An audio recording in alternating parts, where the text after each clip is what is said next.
nguhaye ikaze nanone mukunzi w'ibiganiro nkunda kubagezaho aricyo kiganiro inyanja itagira iherezo. Reka nonaha duhindukize ubwato twivire muri Afurika ahubwo twerekeze mu Burayi, twerekeze i Vatikani. Ahubwo dushobora kutageraho n'ubwato bwacu, ahubwo reka mvuga ati twifatire rutema mu kirere twigendere. Reka ntangire mvuga ati RIP. Birababaje cyane kuba isi ibuze umuntu ukomeye gutya, ngo umuntu waranzwe n'impuhwe, kwegera abantu, ubutabera ndetse no guca ruswa, ndetse no kuba yaraharaniye gushyigikira ibidukikije. RIP Papa Francis. Birababaje cyane. Reka ngusabe ko wakora subscribe kugira ngo tujye twibanira mu biganiro byose nzajya mbagezaho. Uyu ni Umuvuno TV show.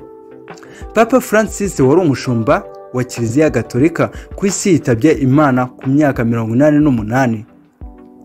Kuri uyu wa mbere tariki ya 21 Mata 2025 abakristo Gatolika n'isi yose bari mu gahinda nyuma y'inkuru y'incamugongo y'urupfu rwa Papa Francis wapfiriye mu rugo rwe i Vatikani afite imyaka 88. Nk'uko byatangajwe n'ibiro bya Vatikani, yitabye Imana mu gitondo saa 1:35 mu nzu yabagamo ya Casa Santa Marta azize uburwayi bukomeye bw'umusonga yaramaranye iminsi. Papa Francis, reka mbabwire amazina ye nyakuri. Amazina ye nyakuri yitwa George Mario Bergoglio. Yabaye papa wa mbere ukomoka muri Amerika y'Amajyepfo ndetse na papa wa mbere utari umunyaburayi mu gihe kirenga imyaka 1000. Niba uyu mupapa yaragiyeho afite itandukaniro n'abangaba, ariko mu gihe kirenga ngo imyaka 1000, bigaragaze ubuhanga n'ubuhangange yari afite ndetse n'ubushobozi bamubonyemo.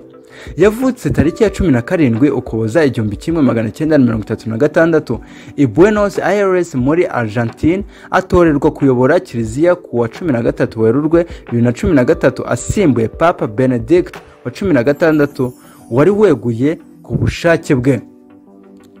Ubuyobozi bwe bwaranzwe n'icyerekezo gishingiye ku mpuhwe, ubutabera, ubufatanye no kwiyegereza abakristo, by'umwihariko abakene n'abatitabwaho.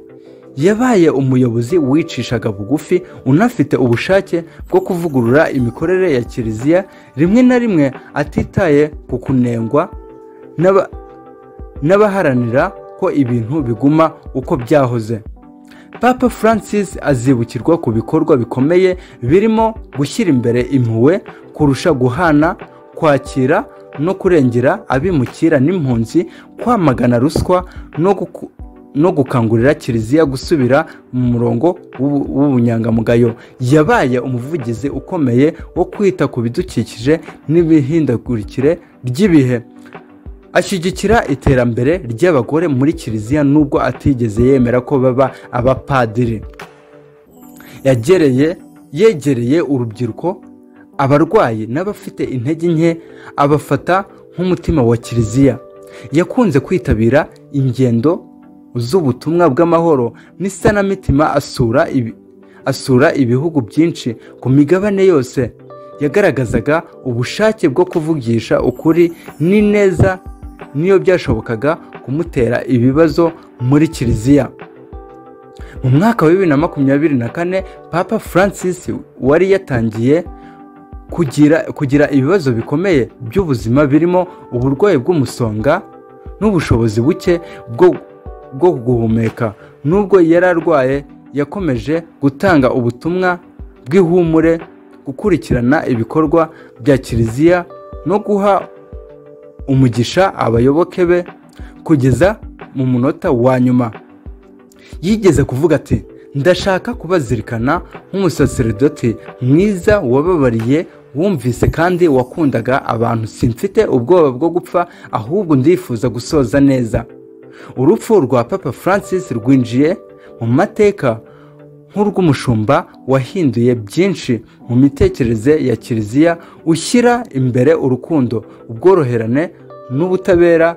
yahanganye n'ibihe bigoye, yirinda ubwikanyize, ashimangira kiliziya, yegera ubabaye aho kuba ashyirwa hejuru n'icyubahiro. Vatikani yatangaje ko gahunda yo kumuherekeza izamenyekana mu minsi ya vuba, aho hitezwe abayobozi bo mu rwego rwo hejuru n'imbaraga z'abakristo bazitabira umuhango wo kumusezeraho bwa nyuma. Papa Francis yagiye ariko umurage we w'urukundo, impuhwe no kwiyegurira abantu ntuzibagirana. Ni akababaro cyane, birababaje kuba isi ibuze umuntu ukomeye nk'uyu nguyu. Ni ikibazo, isi buriya yahinze umushyitsi, baranibaza naho bazakura uyu muntu wagerageje kwiyegereza abantu, akunga ibihugu byari bifitanye ibibazo, ndetse agafasha abakene nko kubaka ibikorwa remezo, iyo mihanda, za kiliziya ndetse n'amashuri n'ibindi byinshi bitandukanye. Nk'ibisanzwe yari Ken Chris. Iyi ni Inyanja Itagira Iherezo. Nagusaba ko wakora subscribe ku buvumbuzi, nagusaba ko wakora subscribe maze tukazajya twibanira.